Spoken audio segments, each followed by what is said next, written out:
So ngayon po, ang laging suki na ng Ugnayan sa Himpapawid at isa sa mga paborito ng Ugnayan sa Himpapawid tuwing Webes ay walang iba kundi si Jerome Adonis. Makakasama po natin siya ngayong gabi. Magandang gabi, Kap Adonis. Magandang gabi, Karine and Kaloida, at sa lahat ng mga kababayan natin dyan sa Europa, magandang gabi po sa inyong lahat. Okay, so Okay, ituloy na bali, natin. Diretso na.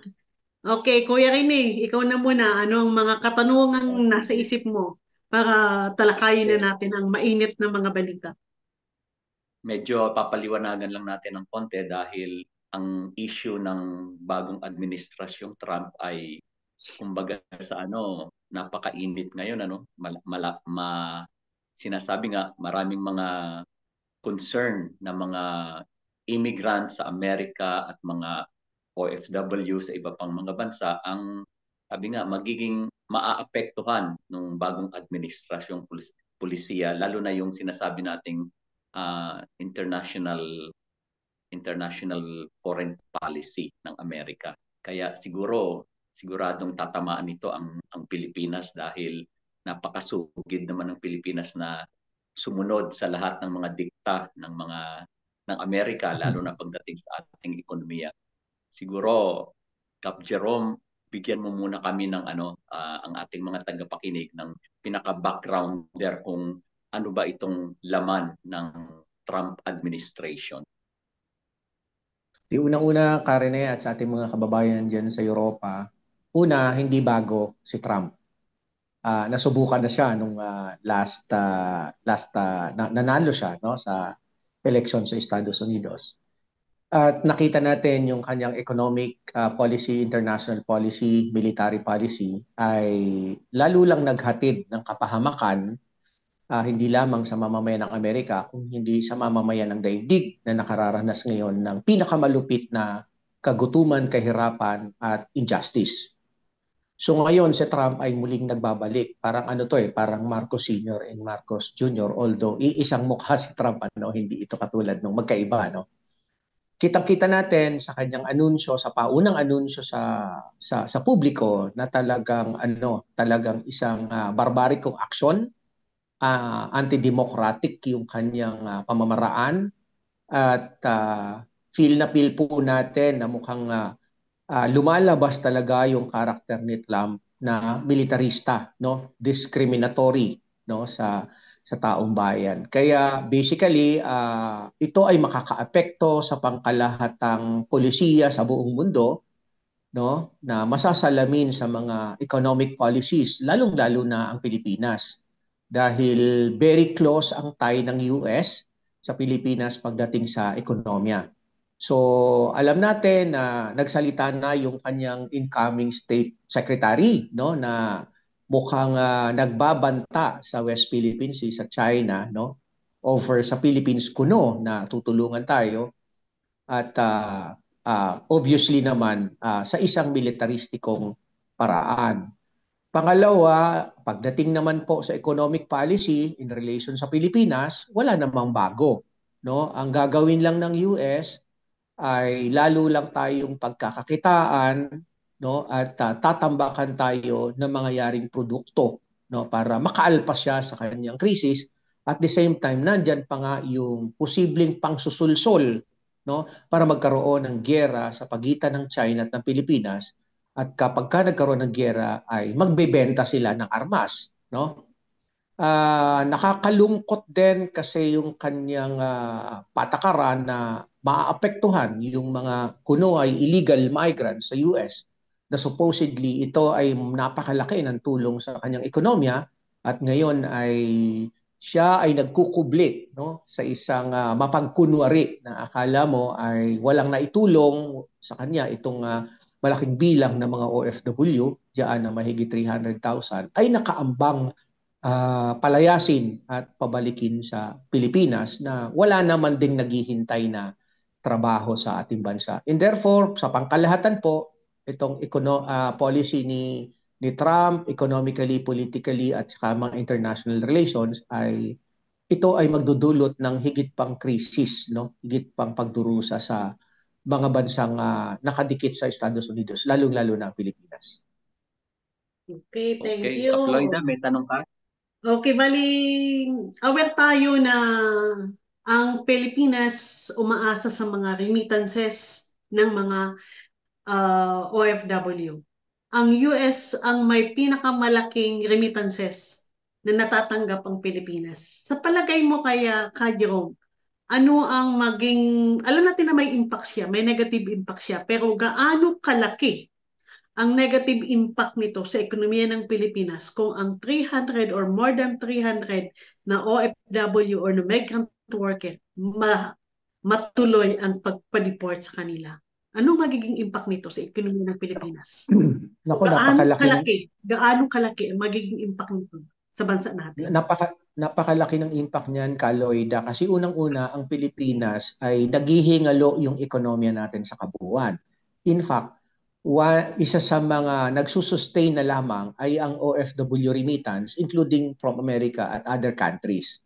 So kung 300,000 maapektuhan, ibig sabihin liliit yung pupasok na dolyar sa Pilipinas. Pangalawang problema niyan, kung palalayasin sa Amerika yung mga kababayan natin at pauuin sa Pilipinas, problema yan pagdating kasi walang trabaho yan ditong naghihintay. So gutom yung kanilang pamilya. Kaya mahalaga po na dapat talaga na ipakita natin yung magiging epekto niyan at tutulan natin yung mga ganitong mga balakin, ano? Nakakaano lang nakakagalit lang, nakakabwisit, nakakaasar kasi yung Pilipino no, supposedly yung embahada diyan sa US, no, si sino ba to, Babe Romualdez, no, ay nanguna pa, Romualdez? no, para Romualdez, no, nanguna pa para takutin yung mga Pilipino na wag niyo nang hintayin na kayo ay ma-deport, magsiuwi na Pauwiin. kayo. Oo, para magkaroon pa daw kuno, baka sakali magkaroon pa ng second chance na bumalik sa Estados Unidos instead na ipagtanggol niya yung mga Pilipino na nandyan, na nagre-remit ng dolyar sa Pilipinas, na malaki ang impact sa ating ekonomiya. Kaya makikita mo talaga yung takot, sobrang takot ng mga opisyal ng gobyerno ng Pilipinas sa Estados Unidos. Kaya handa silang isakripisyo ang ating mga kababayan, lalong-lalo na dyan sa United States. Okay. Bali, ang ang pinaka medyo na nalilito lang din ako kasi yung paghihiwalay, yung pagwi-withdraw doon sa World Health Organization pagkatapos pati doon sa Paris Climate Change, bali bakit naisipan ni Trump na ah, umalis o hindi na maging miyembro ng World Health Organization? Ano ang pinaka nakikita nating dahilan kung bakit i-withdrawin niya ang pagiging miyembro ng Amerika sa dalawang organisasyong ito? Well, una sa World Health Organization, sinabi niya na para bang hindi sila or una, yung mga mayayamang bansa na katulad nila, no, ay hindi raw pantay yung contribution, no, sa World Health Organization, no. Ang tingin natin, isa itong paraan ng pagtitipid, no, ng Estados Unidos, no, para para ipakita na inuuna talaga ni Trump yung kapakanan, so-called kapakanan ng mga Amerikano. So kaya po napakasamang senyales na to kasi in the first place kaya naman napakaraming sakit, no, ang mamamayan sa buong mundo dahil doon sa tuloy-tuloy na pagsasamantala ng mga American companies, no, sa buong mundo, including sa Pilipinas. Yun na nga lang yung natatanging parang paraan nila para makapag-contribute dun sa kanilang winasak, no, na nagresulta ng mga sakit at tatanggalin pa. Kaya ano po ito, Karen, talagang ipinapakita na talagang Amerika, ang Donald Trump administration ay sobrang makasarili. Wala silang pakialam, no, sa ibang mga kababayan natin or ibang lahi sa buong mundo, no, wala silang pakialam diyan, basta sila lang ang mabuhay no, mula sa kanilang pagsasamantala. Pangalawa, sa Paris Agreement, malinaw naman na Dahil ang US ay isa sa nagwawasak talaga, nag-contribute ng pagkawasak ng daigdig dahil sa kanilang mga military equipment, industrializations, no? Ay sila yung may pinakamalaking contribution sa pagkawasak. Kakala sila diyan, ano? At yung kanilang kasalanan, i-blame na naman yan sa mga mahihirap na bansa katulad ng Pilipinas. So nangako sila diyan ng tulong ng mga nakaraang taon, ano, yung previous administrations. Pero wala namang napala, pangako lang. So but then again, talagang ano talaga, talagang yung pagiging ganid, yung pagiging gahaman, kitang-kita po natin sa administration ni Donald Trump, at kailangan talagang thoroughly ma-expose ito, no? Kung sino yung mga nangwawasak, siya pa yung ayaw magbayad ng danyos, no? Na para matulungan yung mga bansang nawasak, including ang Pilipinas. Laging talagang wasak na wasak ang ating kalikasan. Every time na konting typhoon lang, so sobrang laki ng damage sa atin. So kaya tingin natin yun talaga yung pinakadahilan nasa pagtitipid, no? Itong Donald Trump, at hindi naman din yung kanya matitipid ay hindi naman mapupunta yan sa ginhawa ng mga ordinaryong mamamayang Amerikano, kung hindi malamang kukupuhin niya ng mga kumpanya ni Donald Trump. Alam naman natin yung Donald Trump ay isang malaking negosyante sa Estados Unidos, no? At involved din sa maraming korupsyon. Okay. Kaploida, may tanong ka? Ay, sa ano naman, sa Pilipinas, mainit na pinag-uusapan nung mga nakaraang araw pa ang tungkol sa impeachment ni Sara. So, bali may tatlong grupo na nag-hire ng impeachment. Pero hanggang ngayon, hindi pa rin kumikilos ang Kongreso para umpisahan ang trial niya sa impeachment. Sa palagay mo kaya, Kap Jerome, may posibilidad pa na matuloy ito? May posibilidad pa na isulong nila sa Kongreso na matuloy ang impeachment trial ni Sara? Well, kami po sa Makabayan, malinaw yung aming stand, no, na naglabas na ng statement ang Makabayan. Dapat lang na ma-impeach si Sara Duterte. Very clear, no, yung ipinakita sa Quadcom, hindi napakalakas ng ebidensya na siya ay involved sa milyong-milyong korupsyon, no? Imaginein mo 125 million ginasto sa 11 days, yung mga hindi niya ma-account yan sa DepEd nung siya ang secretary. So, question ngayon, nung i-file namin yan, particular ang huling filing ng Makabayan ay December 4, may December 19.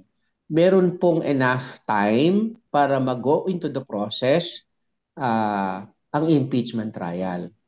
Ang problema, ito talaga si Bongbong Marcos ay nagpipigil, no? Nagpipigil dahil alam niya na pagka nag-proceed ito, ma-extend ito sa kanya dahil alam ng mga kababayan natin na siya rin ay may mahigit 4 billion na intelligence at confidential fund, which is yun ang issue kay Sara Duterte. Kaya kitang-kita po natin dito yung paninimbang ni Bongbong Marcos na ayaw niyang madamay in the long run.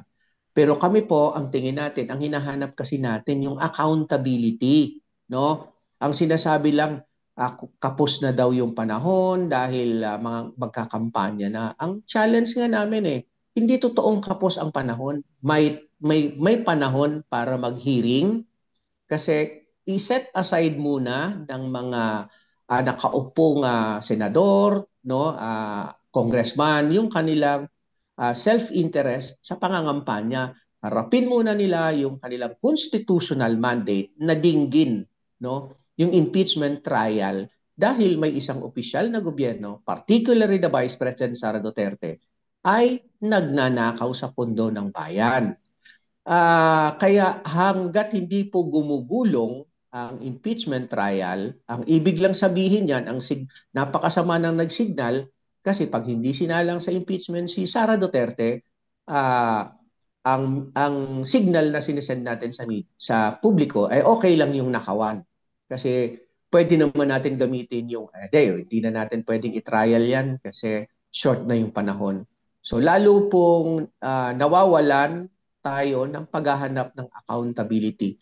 Gusto lang po nating sabihin, no, sa ating mga kababayan na hirap tayo araw-araw, kumokolekta ang gobyerno ng tax, ang collection ng tax ay napupunta sa nakawan instead na bumalik ito sa serbisyo para sa napakaraming mga Pilipino na ngayon ay sadlak sa napakatinding kahirapan. Kaya accountable dito si Sara Duterte, accountable din si Bongbong Marcos dahil nagdidili-dali siya, no, para mag-proceed ang impeachment trial. At the same time, yun nga, you may nakikialam siya, no, doon sa independent decision ng Congress. Kaya alam naman natin na magkakakampi, no, kapartido niya yung nakaupo diyan ngayon sa Kongreso, yung pinakamarami.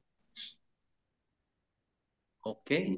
Talagang napakatindi ng mga diskarte ng mga, sabi nga mga politikong ganid sa pwesto at parang ayaw nang umalis sa pwesto dahil pinapriority na nila at maraming mga dahilan tungkol doon sa pagiging kapos ng panahon para doon sa impeachment. Kaya mabuhay talaga ang Makabayan Black dahil Alam nyo, Karine, ito talaga yung resulta ng sinasabi natin na yung burokrata kapitalismo, no, yung pondo ng taong bayan or yung taong bayan mismo ay ginagawang gatasan para sa kanilang sariling pakinabang.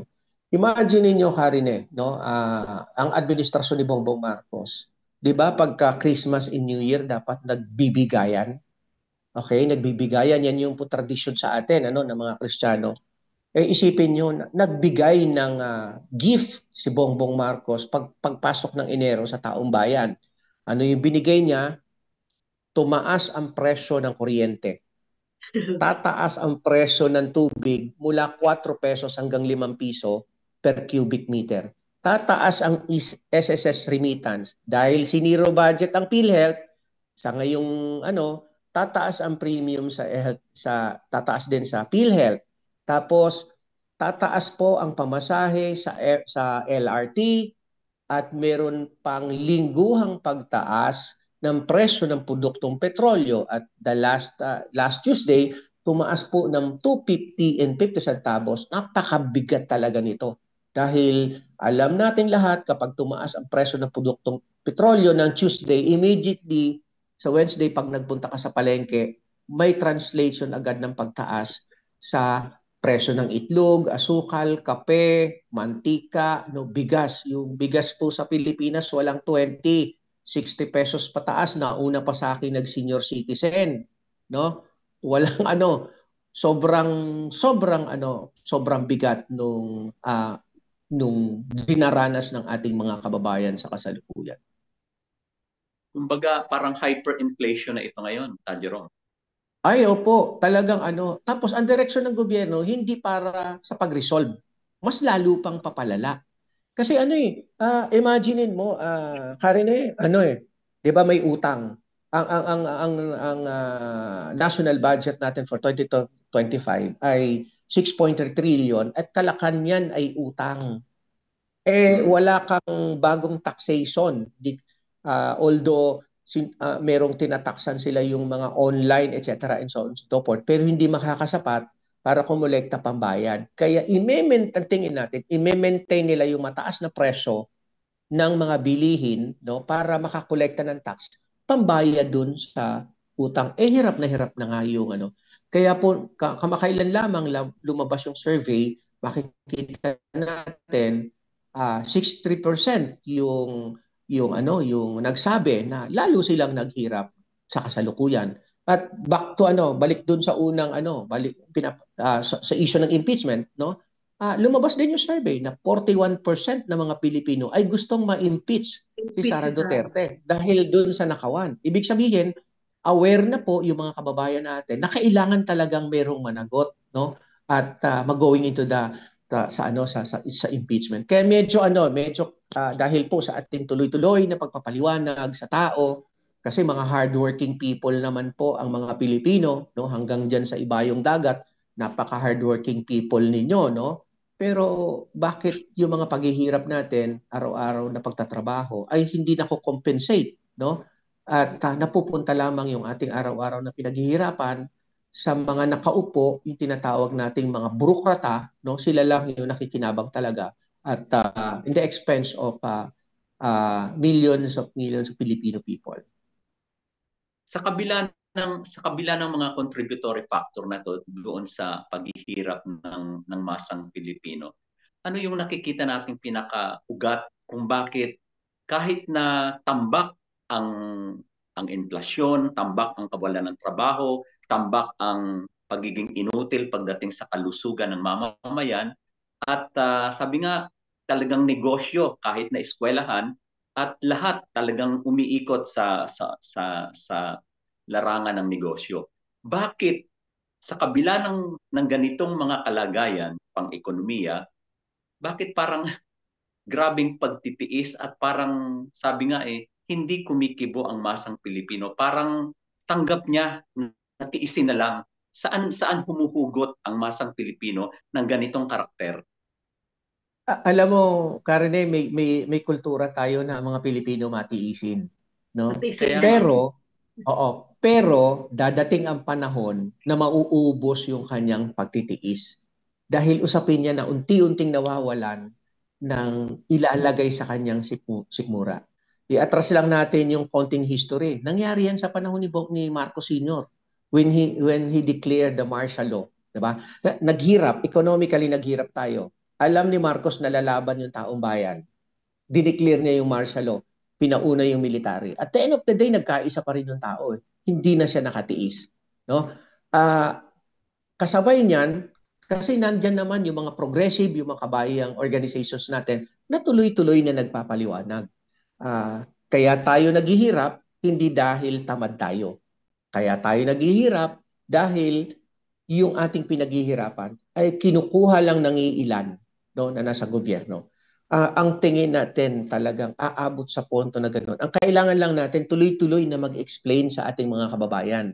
Naghihirap tayo, hindi tayo tamad, merong nagpapahirap sa atin, no other than the entire system ng gobyerno ng Pilipinas na kinakatawan ngayon ni Bongbong Marcos. And therefore, kailangan natin kumilos, kailangan natin gamitin yung ating constitutional rights sa ating saligang batas, na dapat ay kapag may ganito, no, na pagpapahirap sa taong bayan, magsama-sama tayo, likhain natin yung series ng protest para labanan yung mga maling policy ng gobyerno at mag-push tayo ng mga economic at political reforms na unti-unting mag-a-address sa problema ng ating mga kababayan. Okay. At may ipapasok lang ako konting sabi nga, kapag ang ekonomiya raw ay naghihikaos o nasa isang krisis, parang ang susunod na lunduan niya o ang susunod na yugto ng kanyang pupuntahan ay gera. Totoo ba ito, Ka Jerome? Yes po, yeah. Naniniwala ako diyan. Kasi kung lulubha ang krisis, maghihirap ang taong bayan, mag-aalsa ang taong bayan, lalaban siya eh. So kaya yung krisis talaga sa dulo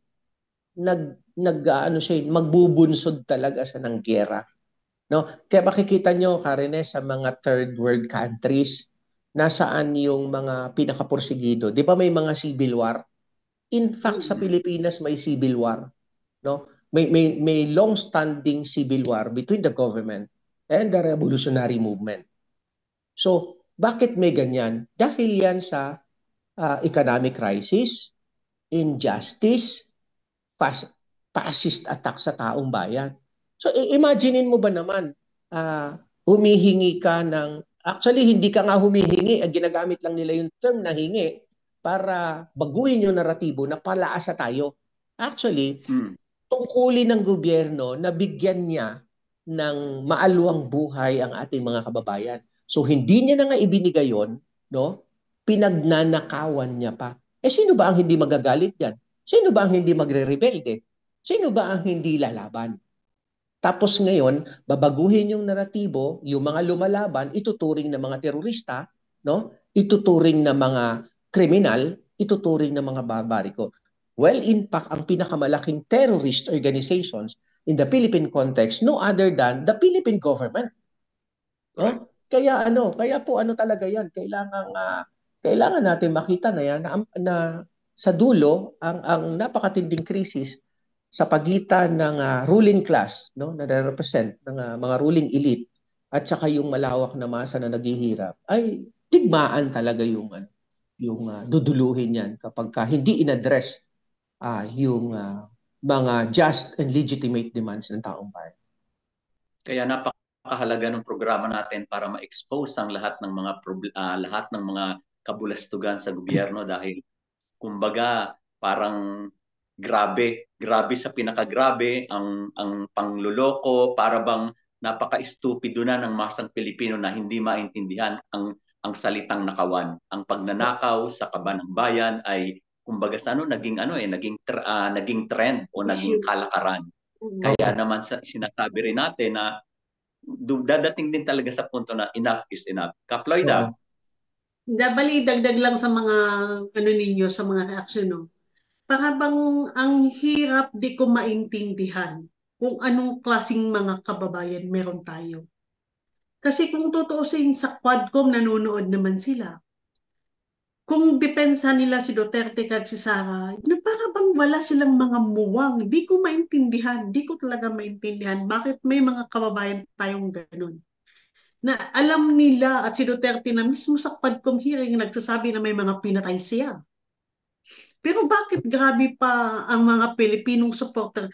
Di ko maintindihan bakit hindi sila nagigising. Di ko maintindihan kung ano ang dapat gawin sa kanila. Kung ano ang dapat ipaunawa. Talagang ang sakit, parang minsan sabi ko na lang, kayo ang dahilan kung bakit worse ang sitwasyon ng Pilipinas. Kayo ang magsalot. Kaya worse mo. Alam alam nyo Lloyda, kasi sa totoo lang, 'di ba, nakaugat sa kultura ng mga Pilipino, no, na kung sino yung nagbigay ng tulong. Alam mo yung utang na loob, nandyan Hmm. palagi lang. Pero Will, in fact, ako ay naniniwala na ang unang nagdedepensa kay Duterte, yung section lang na nakinabang kay Duterte, no? Pero konti lang siya sa napakaraming biktima niya. Well, in fact, sa pag-iikot namin, itong nandito kami sa area, no? Kapag napapaliwanagan natin on the ground yung mga kababayan natin, no, na isa ang Duterte, isa ang Bongbong Marcos sa paghihirap natin. Alam mo yung facial expression nila, nagbabago eh, no, nagbabago. Siguro dahil madalas na napapakinggan at umaabot lang na information sa mga kababayan natin ay yung nasa Facebook, nasa media, which is manipulated yan ng Social media. ng social media in favor doon sa Duterte, etc. So para bang palaging ganyan. Ang kailangan talaga ay makausap ang ating mga kababayan on the ground at mabuo sila sa organizations. Kasi sino ba naman ang hindi maniniwala pag sinabi mong naghihirap tayo, nagnanakaw si Sara at iba pang opisyal ng gobyerno?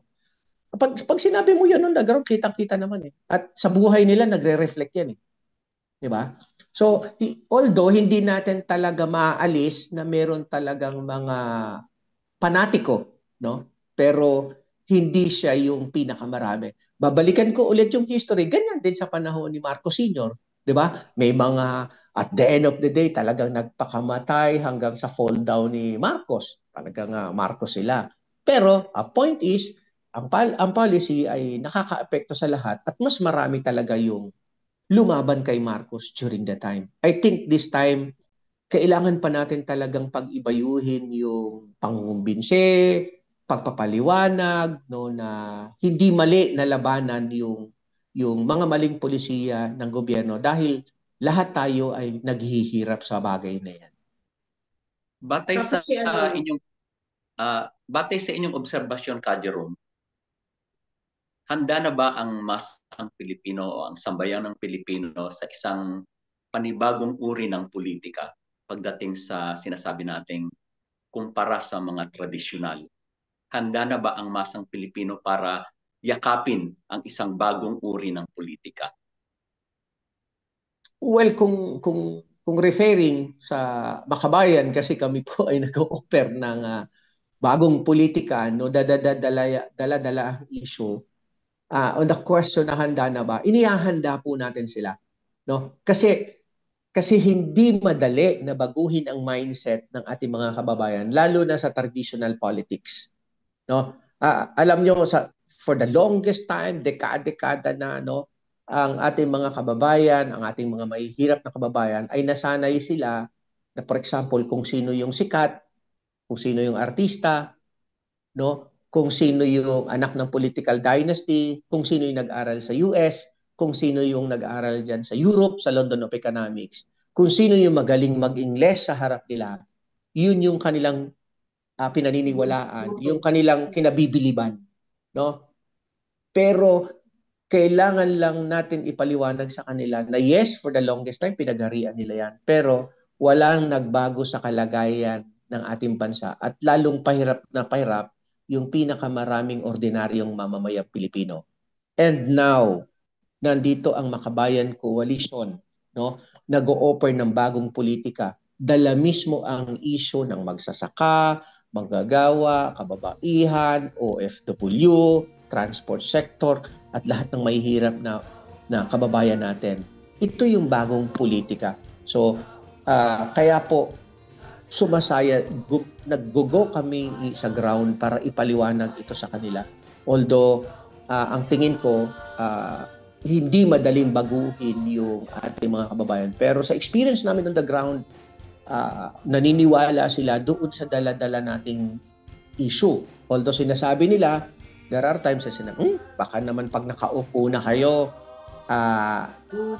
ganun pa rin. Ganun pa rin. Okay. So papakita natin, kakalimutan na. So pinapakita natin ang track record ng Makabayan Coalition Party List natin sa Kongreso. So ba? Wala namang ni isang representative natin sa Congress na involved sa corruption. Well, in fact, tayo pa nga ang nag-push ng pinakamaraming mga pro-worker, pro-people na mga bills. Although hindi yan yung iba pumasa naman, ang malaking problema. Ang kailangan talaga, ang unang gawin ng mga kababayan natin, maghalal na mga progresibo sa Kongreso at Senado. Second, kailangan nilang tumulong kasi it's a mass movement, no? So, hindi natatapos yung tungkulin ng ating mga kababayan na maghalal. Pag naihalal mo na, bahala na sila. Kung hindi, kailangan may strong support na mass movement sa labas ng Kongreso at Senado. So, gusto natin likhain yung ganong cycle, no, na ma-involve ang lahat sa pagresolba ng problema ng lahat, no? So, but then again, babalik, hindi siya madali. Kaya kailangan po natin na may tinatawag na painstaking na pagpapaliwanag talaga sa ating mga kababayan. Merong isang bill na isinalang yung ipa-firing squad raw ang mga magnanakaw sa gobyerno. Totoo ba yun? Hindi yung ko ano yan, taga-Sambuanga yun, sa First District Congressman Adan Ulaso ba yun? Taga-Sambuanga siya na congressman ang sumusulong sa bill na yan. Hindi. Totoo. Mangyayari kaya yun. Oo, malaki ang duda kung hindi yan papasa. Hindi yan papasa. Hindi papasa, siyempre. Hindi yan, no? Hindi yan, walang boboto dyan. Lahat yan, puro yan, no? Oo. Pero, well, at least, hindi, ipasa mo na nila ang dynasty, anti-dynasty law. Yun mo lang ipasa nila. Oo, yung anti-dynasty nga, ang hirap-hirap. Anti-dynasty, yun mo lang unahin nila bago ang mga firing squad. Oo, kaya pamilya minsan yun. Mga congressman nagiging kengkoy Wala na siguro maisip na batas kaya yun ang naisip nila. Kaploida, pakibasa yung may tanong daw ang ating mga viewers, mo? Hindi ko nakikita. Hindi mo nakikita? Opo, hindi ko nakikita, phone lang gamit ko. Kung yung nila, mga katanungan nila dyan sa natin. Hindi ko po yung nakikita kasi phone lang ang gamit ko. Pero reaction ko lang, parang dagdag ko lang na observation, Jerome, parang takot na takot si Duterte. Si Marcos, na mag-trial mag-umpisa ang impeachment trial ni ano. Parang para sa akin, hindi lang doon sa confidential fund niya makakalkal yun. Parang may mas mabigat pa siya na kaso na parang takot talaga siya na pag-usapan, takot siya na isulong ang impeachment trial ni ano ni Sara. Para sa akin, parang mas may malalim pa siya na dahilan doon. Parang hindi siya kapalag kay Sara. Eh. Kahit sinabihan na nga siya, no, na pag nawala ako, may pumatay sa akin, ipapapatay ko si ganito, ipapatay ko si ganito, may inutusan na ako, na ipapatay si Romaldes, ipapatay si Lisa, ipapatay si Bob Vivian. Pero parang wala lang yun sa kanya, no? So para sa akin, may pinanghahawakan si Sarah. Kaya Opo. hindi siya makapalag. Mm. Malamang meron pa po, Bali, pero yung isang mga litaw diyan na kinakatakutan ni Bongbong Marcos ay hindi niya solid yung military. Hindi niya Mm. solid. So ibig sabihin hindi niya tansyado 'yan. So may aaring may mga kakampi pa diyan ang mga Duterte. So yan yan. Tapos pangalawa, ayaw niya talaga na mag-proceed ng impeachment kasi nga sa dulo madadamay yan. Hello po. okay, sige, tuloy lang. Tuloy, Kadya kang tuloy lang. Oo, yung point ko, agree ako dun sa point ni Kaloyd na takot si Bongbong. One, kasi hindi niya sure na ang military ay kanya, no? Kaya naman pala. Pangalawa, oo. Pangalawa, ayaw niya talagang ma-extend yan sa kanya later on. Kasi madadamay siya eh. Kasi ang nakasalang dyan, confidential fund and intelligence fund. Question, kung yan ang isinalang, siya ang may pinakamalaking intelligence fund. Kung meron si Sara, meron siya. More than 4 billion ang kanyang intelligence fund. So, kaya ayaw niyang ma-extend yan sa ganyan. Pinupush niya yung pressure, no? Na hanggat maaari ay kumano na lang, kumbaga, umalis na lang si Sara, Kalimutan. no? Mm. Kalimutan na lang, pero yung Mm. accountability, kawawa talaga yung ating mga kababayan pagka ganyan lang ang naging proseso. Hindi Okay kaya, po. hindi kaya yung Smart Magic. Baka ikanta na yan ha. Yung Smart Magic. Ah, Pinakamabilis na eleksyon eh, sa buong mundo. opo, may mga duda tayo, no, na meron pang hawak na baraha si Sara Duterte, baka patungkol pa nga sa eleksyon, no? Pero tingnan natin kung ano yung lalabas din yan kung ano pa yung mga bala ni Sara na nakatago Ibukid diyan. siya. Baka ibuking Siguro, siya. siguro ang isang dapat bantayan ng ating mga kababayan ay yung pagiging yung sabi nga kung papaano lulutuin ng COMELEC ang eleksyon at kung papaano dahil kung makikita natin yung aral mula doon sa nakarang eleksyon, siguro naman dapat natuto na tayo at dapat nalaman na natin kung ano yung mga focus-focus pagdating dyan. Kasi minsan systemic na Katulad nung halimbawa, binibili yung boto, minsan nakaano na yan, nakaprogram na kahit sa anumang probinsya, sa maliliit na probinsya, talagang nandoon yung pambibili ng boto dahil binibigay na talaga. At ang mga tao naman, expected na yung mga politiko ay magbibigay ng sinasabi nating ng pera para silang iboto. Kaya siguro isa yung sa pinakamalaking magiging problema ng ating mga tunay na kandidato sa katulad ng Makabayan, ang kung paano mo sasawatain ang ganitong klase ng sistema na umiiral mula noon hanggang ngayon at naging sistema na. Systemic siya sa usapin ng kahit sa maliliit na probinsya, gano'n na ang nangyayari. Talagang si mayor, si vice mayor, mga konsehal, talagang merong padulas, meron talagang binibigay sa mga botante. Anong masasabi niyo rito, Kajeron? Tama kayo dyan, Karine. Talagang una, in place yung traditional, bumibili ng boto, nananakot, etc. and so on and so forth. At the end of the day, ang pinakahuling magsisecure sa kanila, kailangan nilang makontrol ang machine, no? Para matiyak yung kanilang panalo, no? Kami sa Voters Educations, lagi namin sinasabi, ano yung tungkulin ng ating mga kababayan? Una, iboto yung progresibo, both Congress and Senate. Pangalawa, bantayan natin yung ating boto. Pangatlo, ipagtanggol natin ang ating boto. Pag sinabing ipagtanggol, kung kinakailangan lumabas tayo sa kalye, kapag ka nagkaroon ng matinding dayaan or massive cheating, ay dapat lumabas yung taong bayan. Ang point of reference ko diyan, Karine, una, naalala natin yung snap election ni hinamon ni Marcos si Cory ng snap election. Yes. So, dinaya ni Marcos si Cory. Ang nangyari, yun pa po ang nag-lead ng EDSA 1 uprising. So dapat, dapat yun na makita at mabuild natin sa taong bayan. No? Dinaya tayo, alam mo, dinaya yung makina, kailangan nating, kasi pag dinaya yung boto mo, inagawang ka ng kinabukasan. Diba? Yun ang equivalent nun eh. Oo. Correct. So kaya, pati po yan, pati yung ganyang senaryo ay part ng pagbibigay natin ng voters education sa ating mga kababayan dahil for sure, dadayain nila yung makabayan candidates dahil ayaw nila na makapasok pa tayo sa Senado na may magi-expose ng kanilang mga kawalang hiyaan na mga anti-worker, anti-people na ginagawa dyan sa Senado, no? At meron din naman tayo sa Kongreso. So yun po ang kailangan natin i-warn at ihanda yung ating mga kababayan sa ganyang ano. Tapos pangalawa ka rin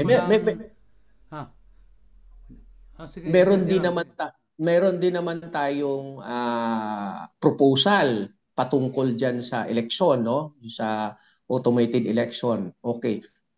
Ang proposal na makabayan diyan dapat hybrid. Paano yung hybrid? Dapat per present ang bilangan mano-mano kada presinto. Yung translation pwedeng electronics na. Para kung hindi nagtutugma, may duda tayo, may babalikan ka sa presinto. Ang problema ngayon mula presinto, hindi mo na makikita pag sinubo mo yung balota mo sa makina, di ba? So hanggang ngayon, wala ka na. So yun po ang ating mga proposal. Kasama din yan sa ipinapaliwanag natin sa ating mga kababayan para makita natin yung transparency, importante yun eh. No? Yung boto ko ba napunta sa tamang politiko na ibinoto ko. Okay, so bali ano na. Sandali. Medyo Sandali ha. overtime tayo. Babasahin ko lang sandali yung katanungan ni Ana Brosola. Okay. Magandang gabi po. Ano po ang opinyo sa mainit na isyu ngayon ukol sa blank items ng national budget na pinirmahan ni Pangulong Marcos kamakailan lamang? Salamat po. Jerome? Ibig sabihin, yung blank items ang naging problema ko kasi dyan. Hindi di ba, nag-hearing sa House, nag-hearing din sa Senate katungkol sa budget. So, malaki nga yung yung contention dyan ng makabayan kasi nga, instead na ilaan sa yung malaking pera sa serbisyo sa taong bayan ay hindi. Nagkaroon ho kasi ng bicameral. Yung bicameral na komposisyon ng ilang piling congressman at senators, nag-meeting sila ng sekreto, yun yung tinatawag nating bicameral, in-slash pa yung budget. No? Kaya ibig sabihin, in fact, nung gagawing officially batas na yung GAA, yung makabayan congressman natin, ang nag-upo sa budget na yan at gusto natin ay ayusin yung budget na yan, i-recall yung dapat i-recall, no, na mga budget at napunta doon per items. Kaya isang question pa natin diyan, bakit mas makapangyarihan pa itong bicameral committee na pinagsamang ilang congressman at senador. Masama ho ang epekto talaga niyan. So, yan po ay tinututulan talaga natin. Bottom line niya, nakawan din yan. Yes po, correct. No, sige po, parang ang haba or kulang ang oras natin. So, Jerome, pahingi na lang po ng mensahe nyo at panawagan sa ating mga taga-subaybay at sa mga patuloy na nakikinig, lalo na sa mga OFW na nasa Roma at sa ibang bansa. Okay, maraming salamat po sa inyong oras. No, alam namin pagod kayo, no. Maraming salamat din sa inyong mga remittance, no, kung bakit kahit papaano meron pang naghihingalo na na sistema yung ating bansa at maraming salamat sa inyong mga kontribusyon at mga sakripisyo. So ngayon po papalapit na naman ang midterm election. Kami po ay nagmumungkahi na piliin po natin yung mga totoong magre-represent ng interes ng taong bayan. So kami po sa Makabayan Coalition, 11 senatorial candidate at syempre po meron tayong 4 na makabayang party list sa Kongreso. So pagtulong-tulungan po natin, ipanalo po natin yung kandidato ng taong bayan sa Senado. Ang panalo po ng makabayan o taong bayan ay sa Senado ay panalo po, no? Interest po ng ordinaryong manggagawa at ordinaryong mamamayan yung aming paglalaban. So maraming salamat po at magandang gabi sa inyong lahat. Okay, salamat po. Okay. Ka Jerome. Maraming salamat, Ka Jerome. Sa susunod, sa ulitin. Oo po. Sige Sa susunod ulit. Oo. Salamat po. Salamat po. Sa patuloy na lagi ka naming nakakasama sa ugnayan sa Himpapawid. Thank you po. Thank you po. Salamat po. Okay. Bye-bye. Okay.